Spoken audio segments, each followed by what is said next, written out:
नमस्कार, मैं हूं पवन त्यागी। मध्य प्रदेश के बाद अब राजस्थान से ये खबर आ रही है कि जैसे ही वहां भारतीय जनता पार्टी के मुख्यमंत्री बने हैं और भजन लाल ने मुख्यमंत्री के रूप में शपथ ली, तो भजन लाल शर्मा एक्शन मोड में आ गए हैं और उन्होंने प्रेस कॉन्फ्रेंस करके अपने इरादे बता दिए हैं कि कोई उनको ये ना सोचे कि बड़े सीधे सरल स्वभाव के व्यक्ति हैं, उनको सीएम बना दिया तो वो जो अपराधी हैं वो बच पाएंगे। पहली प्रेस कॉन्फ्रेंस में उन्होंने ये साफ साफ कर दिया कि जो भी पेपर लीक के मामले हैं, जिसमें लगभग 10 ऐसे मामले आए हैं, उन्होंने कहा कि उन सभी में जो अपराधी हैं उनको सख्त सख्त सजा दी जाएगी और एसआईटी गठन की प्रक्रिया को शुरुआत कर दी गई है। दूसरा, उन्होंने महिलाओं की सुरक्षा को लेकर घोषणा कर दी कि महिलाओं के मामले में जो अपराध करने वाला मामला है, ऐसे संगठित अपराध करने वाले, महिलाओं के ऊपर अपराध करने वालों के लिए अलग से एक गठन किया जाएगा बल का। और उन्होंने घोषणा कर दी कि एंटी गैंगस्टर टास्क फोर्स, इसका गठन किया जाएगा और इसके आदेश भी दिए जा चुके हैं मुख्यमंत्री की शपथ ग्रहण के कुछ घंटों के अंदर ही। यानी राजस्थान के मुख्यमंत्री भजन लाल ताबड़तोड़ एक्शन मोड में दिखाई दे रहे हैं, डे फर्स्ट से दिखाई दे रहे हैं। और आपको देखा आपने, मोहन यादव ने जिस तरह से मध्य प्रदेश में बुलडोजर चलाया, तो यही अब राजस्थान में भी उम्मीद जताई जा रही है कि राजस्थान में भी इसी तेजी के साथ काम होगा। असल में जनता की रिक्वायरमेंट यह है कि जहां भी भारतीय जनता पार्टी की सरकारें हैं, लोग कहते हैं कि भाई हमें तो बुलडोजर की कार्रवाई चाहिए। उसका एक कारण है कि जो अपराधी हैं, संगठित अपराध करते हैं, उनके खिलाफ सख्त एक्शन जब तक नहीं होगा तो कानूनी प्रक्रिया इतनी लंबी है कि सालों साल केस चलते हैं और देखते हैं कि जिन्होंने केस दायर किया है वो कोर्ट में जाते जाते थक जाते हैं। और इसके लिए योगी आदित्यनाथ जी ने जो पहल की, उन्होंने नियमों में परिवर्तन किया और नियमों में परिवर्तन करके जो कड़े नियम बना दिए। उन्होंने कहा कि जो भी संगठित अपराध करेगा उसकी संपत्ति जब्त करेंगे और जब्ती के साथ साथ भस्तीकरण भी किया जाएगा। और इसके कारण मामला सुप्रीम कोर्ट तक भी पहुंचा, लेकिन बाबा जी का बुलडोजर नहीं रुका। ठीक इसी तरह की आवश्यकता मध्य प्रदेश और राजस्थान की सरकार को भी पड़ने वाली है और तब उसके बाद ताबड़तोड़ एक्शन होगा। तो सरकार का गठन हो चुका है, अभी मंत्रिमंडल का विस्तार होना है, यानी मंत्री बनाए जाने हैं। और उसके बाद जब विधिवत काम शुरू होगा, उसके बाद आप देखेंगे कि 2024 का लोकसभा चुनाव, लक्ष्य है कि कांग्रेस को एक भी सीट इन तीनों चारों राज्य में नहीं मिलना चाहिए। जहां अभी जैसे अभी छत्तीसगढ़ में गठन हुआ है, मध्य प्रदेश और राजस्थान में हुआ है, तो राजस्थान के मुख्यमंत्री ने जैसे ही ये कहा है कि एसटीएफ का गठन किया जाएगा, पेपर लीक के मामले पे काम होगा और महिला मामले में जो अपराध है उस पर जीरो टॉलरेंस। साथ ही आपको बता दें, कई आईएएस अधिकारियों को भी बदला गया है। 4 ऐसे आईएएस अधिकारी थे जो चार ऐसे अधिकारी थे जो मुख्यमंत्री कार्यालय से अटैच थे, यानी कांग्रेस के कार्यकाल में। उनको अभी जो है साइड किया गया है और उनकी जगह 4 नए और वरिष्ठ आईएएस अधिकारियों को नियुक्ति दे दी गई है।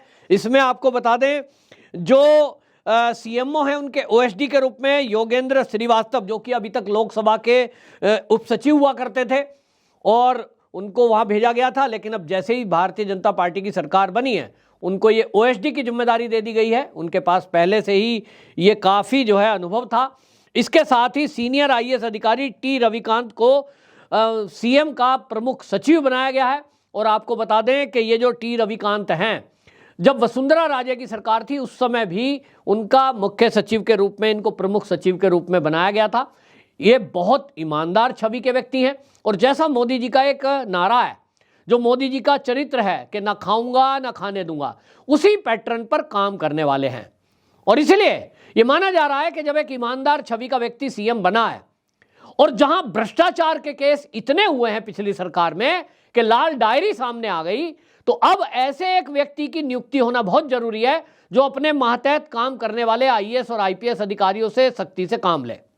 ये आईएएस लॉबी है। अब उसके साथ में आपको बता दें, आईएएस अधिकारी जो है आनंदी, उनको जो है अधिकारी आनंदी को सचिव बनाया गया है।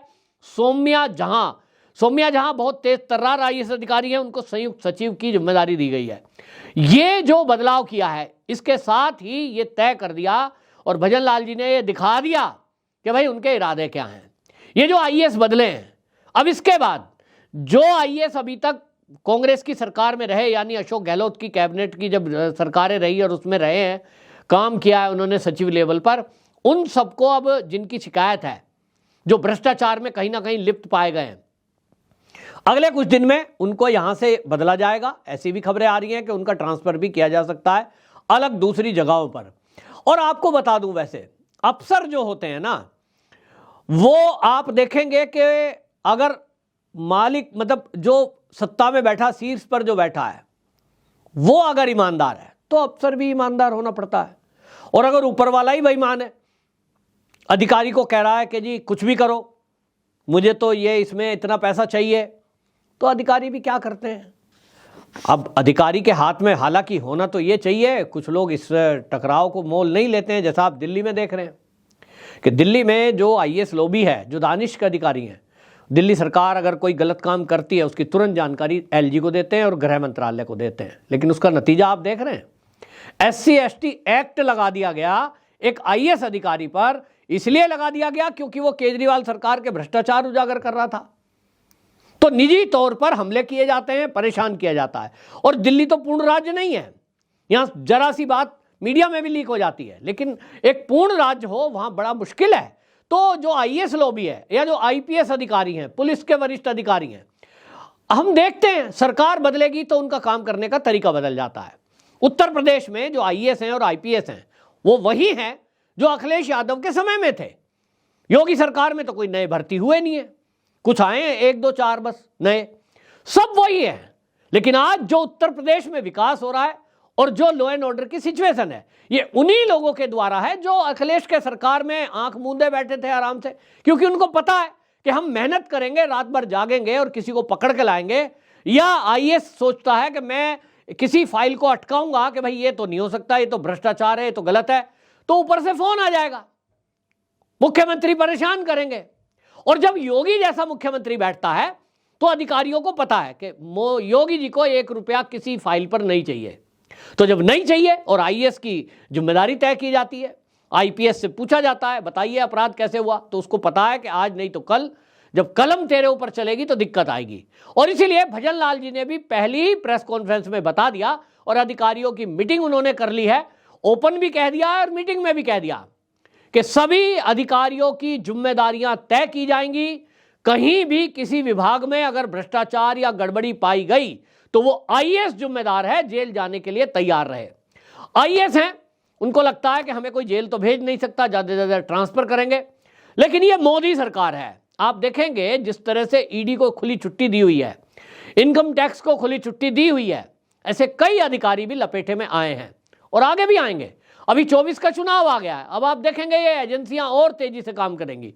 तो अधिकारियों को भजन लाल जी ने अपनी नीयत बता दी, पुलिस के अधिकारियों को भी बता दिया है कि आपको सख्ती से काम करना होगा और जो इस अपराधियों में कहीं ना कहीं गठजोड़ चल रहा है उसको बंद करना पड़ेगा। और भजन लाल जी अकेले नहीं हैं, इसमें उनके साथ 2 डिप्टी सीएम दिए गए हैं, जिसमें दिया कुमारी पहले से ही जो अनुभव उनके पास राजनीति का है और शासन प्रशासन से काम लेने का, आप देखेंगे कि वो जो अनुभव है वो उसमें काम आने वाला है और ये काम अब डबल तेजी से चलने वाला है। तो उधर राजस्थान में अपराधियों की खैर नहीं है, भ्रष्टाचारियों की खैर नहीं है और ऐसे अधिकारियों की भी खैर नहीं है जो कहीं ना कहीं अब तक ढिलाई करते रहे थे। अब ये नहीं चलेगा। आपकी क्या राय है कमेंट बॉक्स में जरूर बताएं। वंदे मातरम।